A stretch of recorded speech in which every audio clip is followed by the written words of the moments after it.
Мэри Линтон – потрясающая, красивая и просто божественная женщина в мире Red Dead Redemption 2. Эти свидания не дают мне покоя спустя 8 прохождений, и каждый раз я испытываю неподдельное счастье, видя Артура и Мэри вместе.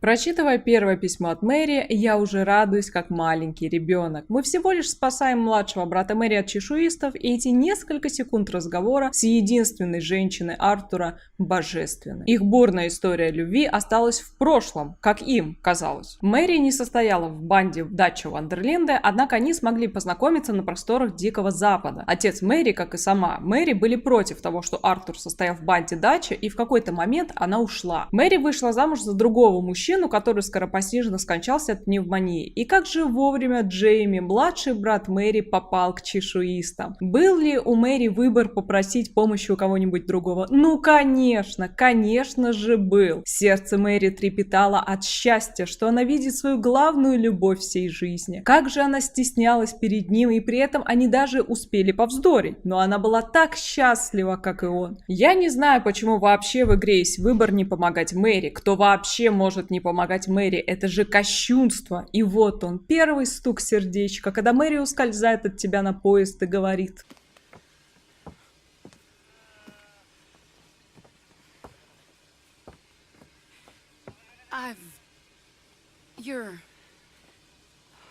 You'll never change. I know that.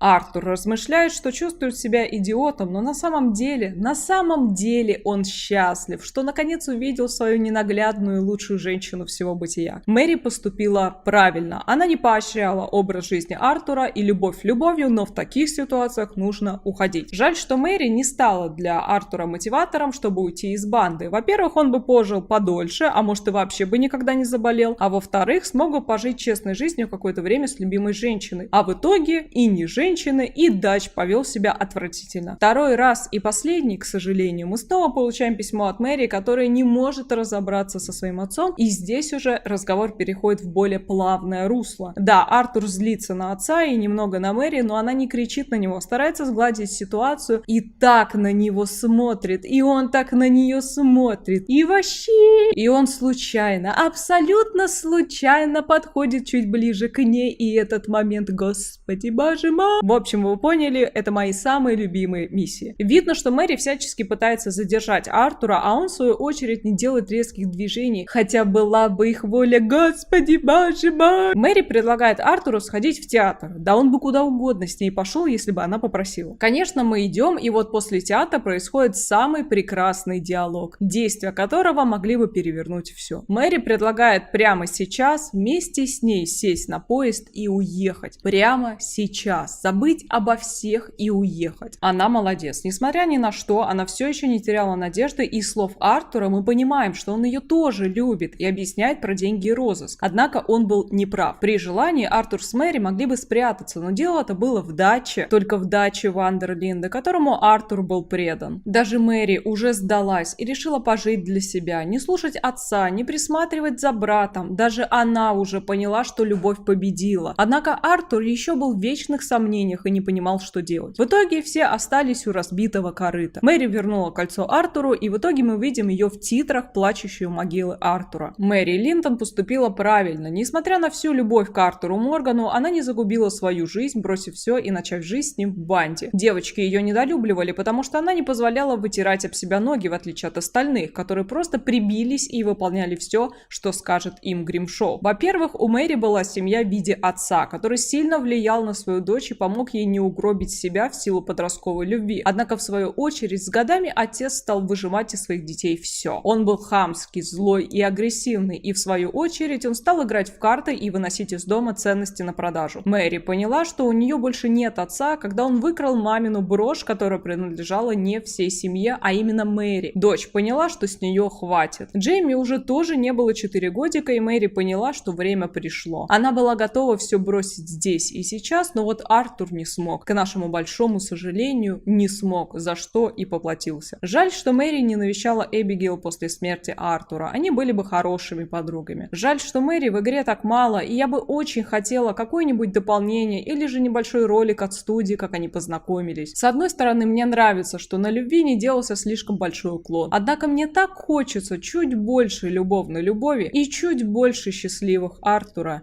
и Мэри.